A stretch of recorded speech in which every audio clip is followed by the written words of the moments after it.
तो क्या आप लोग कभी अपनी कजिन्स के साथ ट्रिप पे गए हो? आई एम श्योर तुम लोग गए होगे, बट कैसे मैं और मेरे कजिन्स की पहली ट्रिप एक सुनसान रास्ते पे आके अटक जाती है। चलो एक काम करता हूँ, मैं आपको पूरी कहानी शुरू से सुनाता हूँ। तो मेरा नाम दिव्यांश है और मेरी 2 बड़ी बहन है, और उनका नाम ऑफ कोर्स मैं वीडियो में नहीं बता सकता, तो उनका नाम अपन रखते हैं रागनी और अपर्णा। और अगर तुम सोच रहे हो कि मैंने ये नाम क्यों रखा, तो आई डोंट नो। तो अपर्णा दीदी ने एक दिन रैंडमली ऐसे ही कहा, अपन इतने बड़े हो गए हैं लेकिन मम्मी पापा के बिना कहीं भी घूमने नहीं गए। बट एज यूजुअल मैं और रागनी दीदी अपने फ़ोन में बिजी थे, तो हमने उनकी बात को इग्नोर कर दिया, जो कि ऑब्वियसली हमारी सबसे बड़ी गलती थी, क्योंकि अपर्णा दीदी हम तीनों में सबसे बड़ी हैं और अपनी बड़ी बहन की बात को इग्नोर करना मतलब तुम लोग समझ ही सकते हो जिनकी बड़ी बहन होगी। तो इसलिए तुरंत मैं और रागनी दीदी अपना फ़ोन छोड़ के उनके सामने आके बैठ जाते हैं और उनकी हाँ में हाँ मिलाने लगते हैं। फिर प्लान बनता है क्यों ना बाकी कजिन्स को भी ले जाएं। ऑफ कोर्स ये प्लान अपर्णा दीदी का ही था और मैं और रागनी दीदी तो सिर्फ उनकी हाँ में हाँ मिला रहे थे। एंड फिर इस ट्रिप की प्लानिंग में एंट्री होती है हमारे 3 और भाइयों की, सत्यम, शिवम एंड शेर। इनका नाम शेर क्यों रखा है ये तुम्हें स्टोरी में आगे पता चलेगा। एंड अब हम टोटल 6 लोग हो गए हैं। एंड अब हम डिसाइड करते हैं हमारी डेस्टिनेशन, मनाली, गोवा, जयपुर या फिर कुछ इंटरनेशनल चलते हैं। लेकिन फिर हमें याद आता है 2 पॉइंट्स। पहला, हमारे पास बजट नहीं है। दूसरा, घर पे क्या बोल के जाएंगे कि mummy papa we are going to Goa, so please pack our bag and give us your credit card, will bring cashews for you. Cashew? अरे मम्मी कैश्यू, काजू काजू।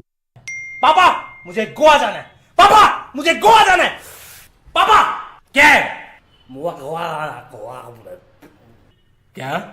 तो फिर हम अपने सपनों से बाहर आते हैं और सोचते हैं कि कोई भगवान वाली डेस्टिनेशन पे चलते हैं। एंड हम डिसाइड करते हैं कि हम कुंडलपुर जाएंगे। कुंडलपुर एक जैन पिलग्रिमेज है, जैसे काशी, वैष्णो देवी, मथुरा ये सारे होते हैं ना, वैसा ही। तो अब हमारी डेस्टिनेशन फाइनल हो चुकी है, लेकिन अब बड़ा सवाल है कैसे जाएंगे और कब जाएंगे। तो प्लानिंग शुरू होती है और जैसे हर देसी फैमिली में होता है, तो तुम गेस करो एक ट्रिप से पहले सबसे इम्पोर्टेंट चीज क्या होगी? मुझे पता है तुमने गेस कर लिया, WhatsApp group. And full seriousness and full concentration के साथ इन लोगों ने इस ग्रुप का नाम रखा प्लानिंग। पूरा समझ रहे हो, प्लानिंग। एंड फिर हमारी ट्रेन बुकिंग, हमारा स्टे और अब हम कब जाएंगे, ये सब छोटी मोटी चीजें हम डिसाइड कर लेते हैं। और हमसे मेरा मतलब है अपर्णा दीदी, जो इस ट्रिप को लीड कर रही हैं, और उनको असिस्ट कर रहे हैं हमारे दूसरे भाई सत्यम। एंड इसके बीच में भी प्लान 3 बार कैंसिल होता है, मतलब किसी का पेट दुख रहा है, किसी की आंख दुख रही है, किसी का कान दुख रहा है, किसी को कुछ प्रॉब्लम है, बट चौथी बार we are ready to go. And जब घर से निकलने का समय आता है, तब मैं, रागनी दीदी, अपर्णा दीदी एक साथ निकलते हैं और फुल ऑन टशन में। एंड मैं मेरा बताऊं तो मैं एक लूज कार्गो, मेरे बेस्ट स्नीकर्स और सर पे उल्टी टोपी लगाया हुआ था, और कसम से टप्पू से नकर टप्पू लग रहा था।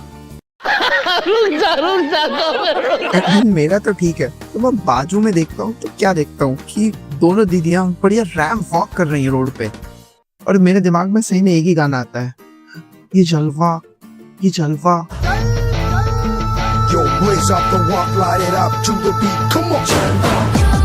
एंड ऑनेस्टली ये सब जरूरी भी था, क्योंकि हम मोहल्ले वालों को बहुत पहले से कह चुके थे कि हम गोवा जा रहे हैं, और उन्हें हमें देख के ये भी तो लगना चाहिए ना कि हम सही में गोवा ही जा रहे हैं। एंड यहाँ से फिर हम स्टेशन पहुँचते हैं, जहाँ हमें सत्यम, शिवम और शेर भैया मिलते हैं। फिर यहीं से हम सबकी पहली ट्रिप शुरू हो जाती है हमारी ट्रेन जर्नी के साथ। एंड तुम लोगों ने नोटिस किया होगा, जैसे ही तुम लोग ग्रुप ट्रिप पे जाते हो, तुम्हें ग्रुप के अलग अलग कैरेक्टर्स दिखाई देते हैं। वैसे ही हमारे ग्रुप में भी तुम्हें हर टाइप के कैरेक्टर्स मिल जाएंगे। तो सबसे पहले हमारी रागनी दीदी, मतलब हर ग्रुप में कैरेक्टर होता है ना, जैसे हर जगह सबसे पहले फोटो एंड स्नैप बनाने की आदत होती है। ट्रेन के अंदर चढ़ेंगे तो एक स्नैप, सीट पे बैठेंगे तो एक स्नैप। मतलब आंखों के सामने नाश्ता रखा है, लेकिन सबसे पहले नाश्ता नहीं करेंगे अपन, सबसे पहले एक फोटो खींचेंगे और 10 अलग अलग एंगल से उसकी स्नैप बनाएंगे। एंड दूसरे हैं हमारे शेर भैया, और मैंने बताया था ना, इनका सिर्फ नाम ही शेर है, बाकी इनका शरीर पोचकू है। मतलब ट्रेन के अंदर बैठे और उनको घबराहट फील होने लगी। फिर जब ट्रेन चली तो उनको मोशन सिकनेस फील होने लगे। फिर थोड़ी देर बाद इनका सर दर्द होने लगा। मतलब क्या फायदा इतनी 6 फुट की बॉडी। एंड तीसरे टाइप के लोग होते हैं जो बाकी लोगों से आगे सोचते हैं। उनके दिमाग में पूरा ट्रिप का रोड मैप एकदम रेडी होता है। इस कैटेगरी में आती है हमारी रागनी दीदी, हमारी लीडर, हमारी गैंग लीडर और उनके 2 चेले चपाटे यानी कि सत्यम और शिवम। एंड लास्ट एंड सबसे इम्पोर्टेंट टाइप ऑफ कैरेक्टर है इंट्रोवर्ट। एंड अनफॉर्चुनेटली इस कैटेगरी में मैं खुद फॉल करता हूँ, क्योंकि मैंने ये एक्सपीरियंस किया कि 10-15 मिनट अपने भाई बहनों के साथ मस्ती मजाक करने के बाद मेरा इंट्रोवर्ट कैरेक्टर हिट कर जाता है। एंड फिर मैं चुपचाप अपने बैग से ईयरफोन निकालता हूँ और कान में ईयरफोन लगा के अपनी दूसरी दुनिया में खो जाता हूँ, उस दुनिया में जिसमें मैं इंट्रोवर्ट नहीं हूँ। एंड फाइनली हम लोग मस्ती मजाक करते करते, बढ़िया नाश्ता पानी करते करते अपनी डेस्टिनेशन तक पहुँच जाते हैं। एंड वैसे ट्रिप पे जाने का मेरा एक हिडन मोटिव भी था, मतलब भगवान के सामने जाके अपने सारे दुख दर्द पीड़ा सब उनके सामने रख दूंगा। मतलब अपने पढ़ाई का टेंशन, अपने करियर का टेंशन, जो छोड़ के चली गई है उसका टेंशन, cheeky boy। मतलब अपने सारे टेंशन भगवान के चरणों में अर्पित करने का प्लान था मेरा। बट वेट, ये कुंडलपुर स्टेशन नहीं, ये दमोह स्टेशन है, जो कि कुंडलपुर से 1 घंटा दूर है। एंड हो सकता है ये बात तुम्हारे लिए शॉकिंग ना हो, बट हमारे लिए थी, क्योंकि ये बात मुझे पता ही नहीं थी। ये बात सिर्फ हमारे ग्रुप लीडर अपर्णा दीदी और उनके 2 चेले चपाटों को ही पता थी। बाकी शेर भैया और रागिनी दीदी और मैं तो बस हाँ मिला ही रहता अभी तक। एंड फाइनली पूरी कन्फ्यूजन क्लियर होने के बाद अपर्णा दीदी हम लोगों को बताती हैं कि आज रात अपन दमोह पे ही रुकेंगे और सुबह बाय रोड अपनी डेस्टिनेशन पे पहुँचेंगे। बट सडनली हमें एक और इंसान की आवाज़ सुनाई देती है, एक भारी भरकम आवाज़, अपन आज रात को ही अपनी डेस्टिनेशन जाएंगे। ये आवाज़ और किसी की नहीं, शेर भैया की थी, जिन्होंने फाइनली अपना मौन व्रत तोड़ा था और कहा था कितना मज़ा आएगा ना, ताकि रात में ट्रैवल करने का थ्रिल भी मिलेगा और एक छोटी सी रोड ट्रिप भी हो ही जाएगी। एंड ये बात सुनते ही मैं, शिवम और सत्यम ने एक दूसरे की आंखों में देखा और आंखों ही आंखों में कह दिया, ये शेर भैया अपना शेर वाला नेचर दिखा ही रहे हैं, ये थ्रिल।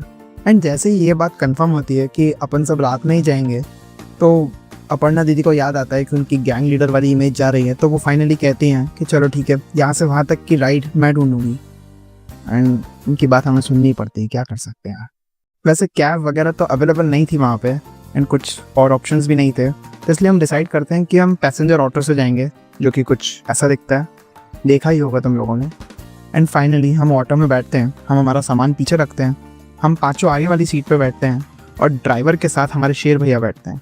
एंड अब ऑटो चलना स्टार्ट कर देता है। तब तक मैं तुम्हें पूरा बैकग्राउंड सीन समझा देता हूँ। रात के ऑलमोस्ट 11:15 हो रहे हैं। एक जंगल का पूरा सुनसान रोड है। रोड पे कोई भी स्ट्रीट लाइट नहीं है, रोड एकदम सीधा है और हमारे आगे पीछे एक भी गाड़ी ऑटो कुछ भी नहीं है। एंड स्टार्टिंग में सब कुछ नॉर्मल है, मतलब 5-10 मिनट हम लोग हंसी मजाक करते हुए जा रहे हैं। एंड सडनली सबको रियलाइजेशन होता है ये जगह थोड़ी ज़्यादा ही सुनसान है। बट हम लोग इस चीज़ के ऊपर इतना ध्यान नहीं देते और इन सबको इग्नोर कर देते हैं। बट करेक्ट 20 मिनट बाद मैं एक छोटी सी चीज़ नोटिस करता हूँ कि जब अपन स्टार्टिंग में ऑटो में बैठे थे, तब ऑटो की जो हेडलाइट थी वो वाइट कलर की थी, मतलब जो नॉर्मल वाइट लाइट होती है वो थी। बट अब 15-20 मिनट बाद ये जो ऑटो की हेडलाइट है वो RGB कलर में ब्लिंक कर रही है, मतलब कभी रेड चल रही है, कभी ब्लू चल रही है, कभी ग्रीन चल रही है। एंड यही बात मेरे बाजू में जो शिवम बैठा था मैं उसे भी बताता हूँ और वो भी एग्री करता है। एंड हमारे शेर भैया जो ड्राइवर के बाजू में बैठे थे वो चुपचाप पीछे मुड़ते हैं और मुझसे कहते हैं, भाई ये लाइट का रंग क्यों बदल रहा है।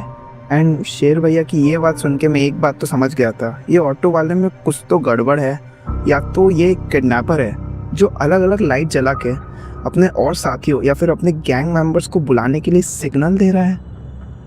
ये सब सोच के हम तीनों, यानी कि मैं, शेर भैया एंड शिवम, थोड़ा डर तो जाते हैं। इनफैक्ट मैं और शेर भैया तो अपनी एक्स को याद करने लगते हैं और सोचते हैं यार, मतलब लड़की तो अच्छी थी वो।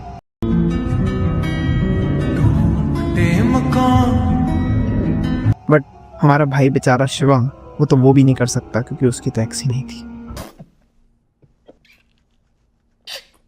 एंड एक तरफ हमारी तो फटी पड़ी थी, बट दूसरी साइड ये तीनों, रागनी दीदी, अपर्णा दीदी, सत्यम, अभी भी स्नैप रील के आइडिया सोच रहे हैं, कजन्स ट्रांजिशन रील के बारे में सोच रहे हैं, कैसे ये हाथ रख के उचकाएंगे और सीधा वहाँ पहुँच जाएंगे, मतलब क्या कर रहे हैं लोग। एंड दूसरी साइड हम लोग यानी कि मैं और शेर भैया सोच रहे हैं कि जब ये ऑटो वाला हमें किडनैप कर लेगा तो हमारे मम्मी पापा कैसे रैंसम के पैसे देने वाले हैं। एंड जब हम लोग ये सब सोच ही रहे होते तब ऑटो अचानक से रुकता है।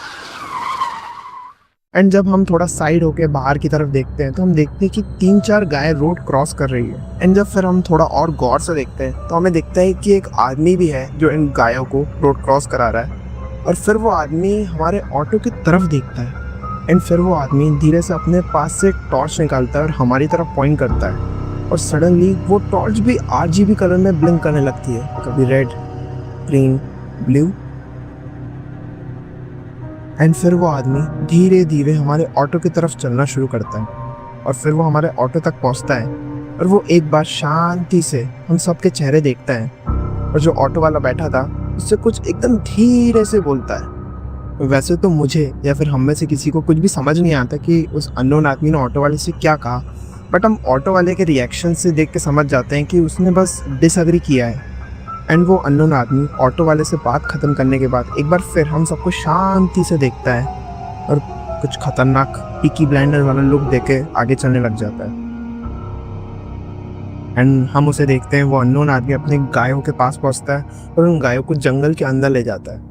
और तुम लोग यकीन नहीं करोगे, उस जंगल में एक लाइट भी नहीं जल रही थी और वो पता नहीं अपनी 3-4 गायों को लेके कहाँ गायब हो जाता है, जंगल के अंदर कुछ नहीं दिखता है। एंड फिर हमारा ऑटो फिर से चालू होता है एंड फाइनली 10-15 मिनट बाद हम फाइनली हमारी डेस्टिनेशन पे पहुंच जाते हैं। हमारी डेस्टिनेशन पे पहुंचते ही ऑटो वाला और सत्यम मिलके हम सबके बैग्स उतार लेता है और ऑटो वाला जाते जाते अपर्णा दीदी को अपना नंबर देता है और कहता है, मैडम जब भी आपको जाना हो तो मुझे कॉल कर देना बस। एंड फिर वो ऑटो वाला वहाँ से जाने लगता है, बट वो ऑटो वाला वहाँ से जाते जाते सिर्फ मुझे और शेर भैया को देख के वही खतरनाक वाला पीकी ब्लेंडर वाला लुक देख के वहाँ से चला जाता है। एंड अब फाइनली मैं, शेर भैया और शिवम फाइनली चैन की सांस लेते हैं। बट गेस व्हाट, रागनी दीदी, अपर्णा दीदी और सत्यम अभी भी वहाँ जाके फोटोज ले रहे हैं। मतलब इन तीनों को कोई अंदाज़ा भी नहीं है कि अपन सब अभी किडनैप होते होते बचे हैं। बट हम इन्हें इग्नोर करते हैं और शेर भैया और शिवम जाकर रिसेप्शन से रूम की कीज़ ले आते हैं।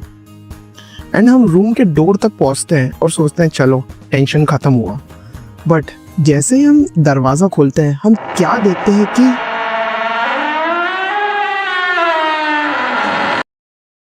एंड अगर तुम्हें वीडियो पसंद आई है तो इस वीडियो को एक लाइक कर दो और चैनल को सब्सक्राइब कर देना।